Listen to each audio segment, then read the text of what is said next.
तो बच्चों आज हम लोग class 9th NCERT science chapter number 2 is matter around us pure पढ़ेंगे। तो इंट्रोडक्शन के इस वीडियो में सबसे पहले हम लोग चैप्टर के नाम में आए हुए शब्दों के बारे में पढ़ेंगे। तो इज़ मैटर अराउंड अस में दो ऐसे शब्द हैं जिसका हमें साइंटिफिक मीनिंग पता करना है। पहला शब्द है मैटर और दूसरा शब्द है प्योर। तो क्लास 6 में भी हम लोगों ने मैटर के बारे में पढ़ा है और हम लोगों ने क्लास 6 में क्या डेफिनेशन पढ़ी है, anything that has mass and occupy space is known as matter. तो वह जिसमें मास हो और जगह घेरता हो वह मैटर कहलाता है। ठीक है, तो अब मास का मतलब क्या हुआ, अमाउंट और क्वांटिटी ऑफ समथिंग। जैसे कि हमने कहा मास ऑफ डस्टर, तो डस्टर में पार्टिकल्स का अमाउंट या क्वांटिटी, कितनी मात्रा है उसके अंदर पार्टिकल्स की, वह किसके माध्यम से हम डिनोट करेंगे, मास के माध्यम से। ठीक है, और दूसरा शब्द है ऑक्यूपाई स्पेस। तो जब भी किसी चीज़ का एरिया या वॉल्यूम होगा तो इसका मतलब वह जगह घेर रहा है, इसका मतलब कि उसने स्पेस घेरा है, तो ऑक्यूपाई स्पेस। अब यहाँ एक चीज़ मैं बताना चाहूँगा कि जब हम एरिया बोलते हैं तो एरिया का मतलब लेंथ इनटू ब्रेथ, हम यहाँ हाइट को नहीं लेते हैं। लेकिन यहाँ हमेशा याद रखेंगे कि डेली लाइफ में जिन भी चीज़ों का हम लोग एरिया निकालते हैं, ऐसा नहीं है कि उसमें हाइट नहीं होती है। जैसे कि पेपर, तो एक अगर आप अपनी कॉपी में से पेपर फाड़ेंगे, उस पेपर का लेंथ और ब्रेथ तो आपको दिखेगा, उसकी हाइट भी होगी। ये बात अलग है कि हाइट कम होने के कारण हम लोग उसे इग्नोर कर देते हैं। तो रियलिटी में क्या हो गया कि एक्चुअल में हर एक चीज़ का वॉल्यूम होता है, लेकिन हम लोग अपनी सुविधा के लिए हम लोग एरिया निकाल लेते हैं। ठीक है, तो anything that has mass and occupy space is known as matter. अब इसके कुछ एग्जांपल्स देखेंगे, जैसे कि chair, table, pen, all the animals, plant, bacteria, virus, सब चीज़ें। अब बैक्टीरिया और वायरस कैसे मैटर हो गए, आप देखेंगे कि बैक्टीरिया और वायरस के अंदर भी जो है जेनेटिक मटेरियल पाया जाता है, जैसे कि आरएनए पाया जाता है। आरएनए है तो उसके अंदर भी जो है हाइड्रोजन पाया जाएगा, कार्बन पाया जाएगा। तो हाइड्रोजन और कार्बन पाया गया, यानी कि जो है उसके वो जो क्या कहलाएगा, मैटर, क्योंकि हाइड्रोजन और कार्बन क्या हैं, ये भी मैटर हैं। एक और एग्जांपल देखते हैं, एयर। क्लास 6 में हम लोगों ने पढ़ा है कि air is mixture of gases. ठीक है, अब एयर मैटर है, इसे सिद्ध करने के लिए क्लास 6 में एक छोटा सा एक्सपेरिमेंट है कि हम लोग एक लकड़ी लेंगे, उसके दोनों सिरे पे धागा बांधेंगे, एक सिरे पे धागे से इन्फ्लेटेड बलून यानी कि हवा भरा हुआ बलून बांधेंगे और दूसरे में सिंपली ऐसे ही बलून बांधेंगे जिसमें कि हवा भरा हुआ नहीं है। तो जिस बलून में हवा भरा हुआ है वो नीचे की तरफ जाएगा, इसका मतलब कि उसके अंदर मास है तभी वह नीचे की तरफ गया है। ठीक है, अब एक और चीज़ हम लोग यहाँ ध्यान रखेंगे कि मास और वेट, केमिस्ट्री के हिसाब से मास और वेट में कोई अंतर नहीं है, आप किसी का भी इस्तेमाल किसी की जगह पे कर सकते हैं। लेकिन एक्चुअल में फिजिक्स के हिसाब से मास और वेट में अंतर है। मास क्या हो गया, amount of matter in the given body. ठीक है, अब दूसरा वेट क्या हुआ, मास इंटू जी। जी का मान क्या है पृथ्वी के लिए, 9.8 मीटर पर सेकेंड। और ये जो जी की वैल्यू है, अब ग्रेविटेशनल एक्सेलरेशन जो है ये हर एक प्लैनेट पे अलग अलग होता है। तो जब हम वेट की बात करेंगे तो किसी भी पदार्थ का, किसी भी मैटर का वेट जो है वो पृथ्वी पे, मून पे, जुपिटर पे अलग अलग होगा। लेकिन जब हम मास की बात करेंगे तो वो कांस्टेंट रहेगा। ठीक है, तो यहाँ ये एक मास और वेट के बीच में डिफरेंस हो गया। अब इसके बाद हम लोग देखते हैं एक next question, is flame is matter. क्या आग की लपटें अथवा ज्वाला मैटर है? तो आंसर क्या होगा, यस। अब ये यस कैसे हुआ, तो क्लास 8th में हम लोग कंबशन एंड फ्लेम चैप्टर पढ़े हैं। उस चैप्टर में ये बताया गया है कि फ्लेम कैसे बनता है। तो देखिए, जब भी किसी गैस में या वेपर में आग लग जाती है तो आग लगने के बाद जो एक्सटर्नल ल्यूमिनस स्ट्रक्चर हमें दिखाई देता है उसे ही हम आग की लपटें कहते हैं। तो आग की लपटें कब आई, जब किसी गैस अथवा वेपर में आग लगी। तो ये गैस अथवा वेपर क्या हैं, मैटर हैं, तो इसलिए फ्लेम भी क्या हो गया, मैटर हो गया। अब जिसे हम कहते हैं हिंदी में आग लगना, उसे इंग्लिश में कहेंगे बर्निंग और केमिस्ट्री में कहेंगे कंबशन। ठीक है, तो कंबशन क्या है? It is a type of oxidation reaction. Oxidation का मतलब एडिशन ऑफ ऑक्सीजन, और जाहिर सी बात है कि कोई किसी भी चीज़ में आग कब लगती है? जब उसमें ऑक्सीजन के साथ रिएक्शन होता है, जब उसमें ऑक्सीजन ऐड होता है। ठीक है, तो ये क्लास 8 से ही क्लियर हो जाता है कि फ्लेम जो है मैटर है। अब इसके बाद एक और क्वेश्चन आता है, is smell of perfume is matter? क्या परफ्यूम की गंध मैटर है? क्या मिठाई की गंध मैटर है? क्या अगरबत्ती की गंध मैटर है? क्या नालियों से उठने वाली गंध मैटर है? तो सबका आंसर क्या होगा? यस। अब ये क्यों हुआ? तो अब हम लोग इसका रीज़न देखेंगे कि देखिए किसी भी चीज़ की गंध क्यों आती है।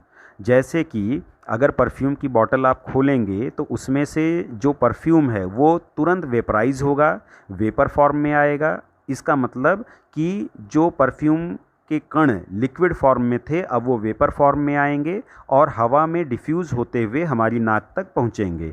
जब ये पार्टिकल्स हमारे नाक के सेल्स से टकराएंगे तब हमें मालूम चलेगा कि हाँ ये कोई गंध है। ठीक है, तो हमें स्मेल कैसे आई? जब जो रिलेटेड पार्टिकल है वो हमारे नाक से टकराया। अब ये पार्टिकल नाक तक कैसे पहुंचेगा? या तो वो गैसीय स्टेट में हो या वेपर स्टेट में। ठीक है, ठीक उसी प्रकार से नाली के पास हम लोग खड़े हैं और दुर्गंध आ रही है। तो दुर्गंध क्यों आ रही है? क्योंकि कोई ना कोई ऐसा पार्टिकल होगा जो हमारी नाक से टकरा रहा होगा, और वो पार्टिकल किस स्टेट में होगा? वेपर स्टेट में या गैसीय स्टेट में। जैसे कि हाइड्रोजन सल्फाइड H2S गैस, ये सड़े हुए अंडे के जैसे दुर्गंध आती है। तो ये दुर्गंध कैसे आ रही है? H2S के कारण। अब H2S क्या है? हाइड्रोजन और सल्फ़र का बना हुआ है।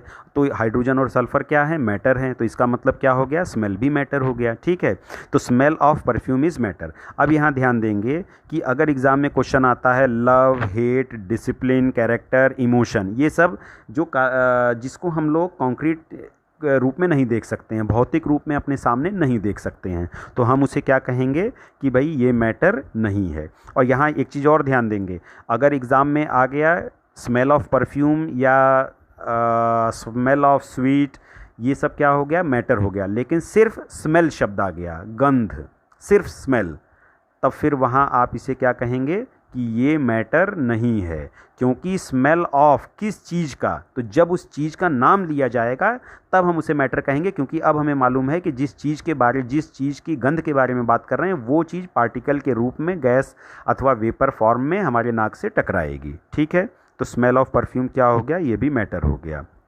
अब इसके बाद यहाँ एक हमारे जो चैप्टर का नाम है is matter around us pure, इसमें दूसरा जो टिपिकल शब्द है वो है प्योर। अब यहाँ इस प्योर शब्द का हम लोग विश्लेषण करेंगे इंग्लिश लैंग्वेज के हिसाब से क्या इसका मतलब होता है, और अब केमिस्ट्री के हिसाब से इसका क्या मतलब होगा। तो इंग्लिश में जब हम किसी को प्योर कहते हैं, जैसे कि प्योर वाटर, प्योर गोल्ड, यानी कि हिंदी में क्या कहते हैं? शुद्ध, शुद्ध पानी और शुद्ध सोना। तो अब हम देखिए इंग्लिश में प्योर किसे कहते हैं कि अगर हमारे घर कोई आता है तो हम उसे आरओ का पानी देते हैं या मिनरल वाटर देते हैं, और हम क्या कहते हैं? ये प्योर वाटर है, आप इसे पी लीजिए। या हम जब दुकान पे जाते हैं तो वहाँ हम क्या कहते हैं? प्योर गोल्ड का हमें अंगूठी दिखाइए, तो प्योर गोल्ड का वो दिखाएगा, हम लोग लेके चले आएंगे, वो कहेगा 22 कैरेट है, 22 कैरेट का गोल्ड है, ये प्योर है। अब यहाँ ध्यान से देखने वाली बात ये है कि जो आरओ या मिनरल वाटर होता है उसमें वाटर के साथ साथ कैल्शियम, क्लोराइड, फ्लोराइड, अलग अलग प्रकार के आयंस उसमें मौजूद होते हैं। ठीक है, यानी कि वहाँ H2O अकेला नहीं है, उसके साथ बहुत सी चीज़ें मिली हैं। ठीक उसी प्रकार से जब 22 कैरेट का हम लोग गोल्ड खरीदते हैं यानी कि शुद्ध सोना खरीदते हैं, तो इसका मतलब क्या हुआ कि उसमें 98% गोल्ड है और 2% कॉपर है। यानी कि हम देख सकते हैं कि डेली लाइफ में हम जिसे प्योर कहते हैं एक्चुअल में उसमें कुछ ना कुछ मिला हुआ है, यानी कि वो मिलावटी है। अब आते हैं केमिस्ट्री के हिसाब से। जब हम केमिस्ट्री के हिसाब से कहते हैं कि कोई चीज़ प्योर है, तो इसका मतलब क्या हो गया कि या तो उसमें सिर्फ और सिर्फ एक एलिमेंट प्रेजेंट होगा या फिर उसमें सिर्फ और सिर्फ एक कंपाउंड प्रेजेंट होगा। ठीक है, अब ये एलिमेंट और कंपाउंड क्या है इसको नेक्स्ट वीडियो में हम लोग डिस्कस करेंगे, लेकिन अभी शॉर्टकट में हम बता दें कि जब एक एलिमेंट प्रेजेंट होता है तो उसका एक ही सिंबल होता है। अब ये सिंबल कहाँ आपको मिलेगा? पीरियोडिक टेबल में। पीरियोडिक टेबल में जो भी लिखा है वो सिंबल ही होता है, और सिंबल हमेशा एलिमेंट का ही होता है। ठीक है, कंपाउंड का नहीं। सेकंड, सिंगल कंपाउंड होगा तो एक ही फॉर्मूला होगा।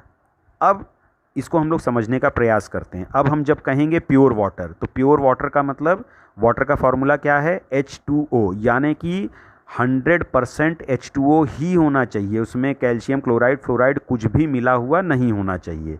तो अब हमने यहाँ प्योर कब कहा, जब सिर्फ और सिर्फ एक ही कंपाउंड प्रेजेंट है, यानी कि सिर्फ और सिर्फ वाटर ही प्रेजेंट है, अर्थात उसका एक ही फॉर्मूला है H2O।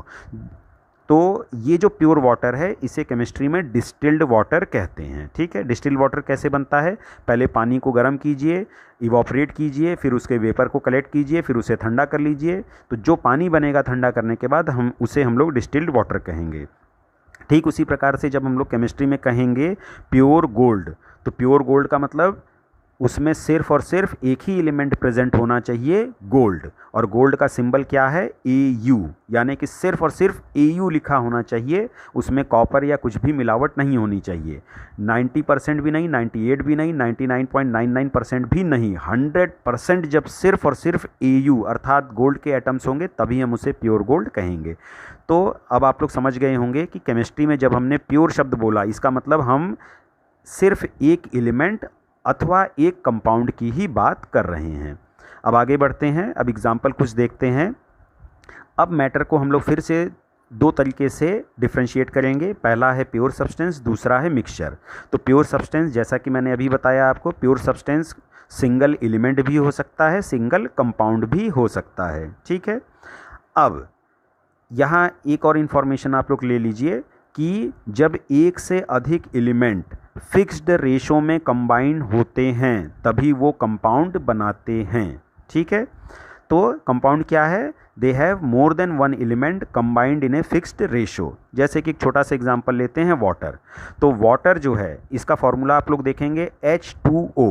अब पीरियोडिक टेबल में आप देखेंगे वहाँ आपको कैपिटल H अलग जगह पे मिलेगा, कैपिटल O अलग जगह पे मिलेगा, यानी कि कैपिटल H एक एलिमेंट है और कैपिटल O एक एलिमेंट है। इसका मतलब वाटर में दो एलिमेंट मिले हुए हैं, H और O।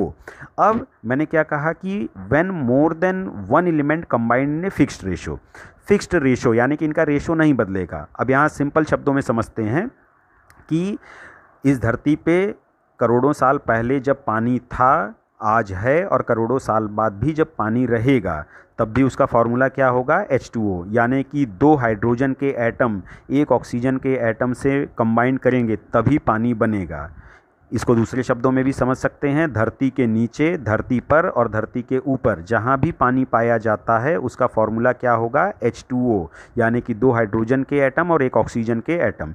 यानी कि ये जो रेशो है इनका ये फिक्स्ड है, ये कभी चेंज नहीं होगा, तो तभी हम लोग इसे क्या कहते हैं, कंपाउंड कहते हैं। तो एलिमेंट और कंपाउंड किसके एग्जाम्पल हो गए, प्योर सब्सटेंस के, सिंगल एलिमेंट या सिंगल कंपाउंड। अब देखिए मिक्सचर क्या है, बहुत ही simple, when more than one substance mix together then it is known as mixture, यानी कि जब एक से अधिक प्योर सब्सटेंस एक दूसरे में मिक्स रहेंगे तब हम उसे क्या कहेंगे, मिक्सचर कहेंगे। जैसे कि शरबत, शरबत क्या है, पानी में चीनी, पानी का फॉर्मूला H2O, चीनी का मतलब ग्लूकोज ले लीजिए C6H12O6। तो वाटर एक कंपाउंड हो गया, ग्लूकोज एक कंपाउंड, तो वाटर अपने आप में प्योर है, ग्लूकोज अपने आप में प्योर है, लेकिन यहाँ दोनों मिक्स हो गए हैं, तो इसलिए हमने इसे क्या कहा, मिक्सचर। तो मिक्सचर का मतलब क्या हुआ कि when more than one pure substance combine together they will form mixture. ठीक है, तो चलिए अब नेक्स्ट वीडियो में हम लोग इसके आगे एलिमेंट और कंपाउंड के डेफिनेशन की चर्चा करेंगे।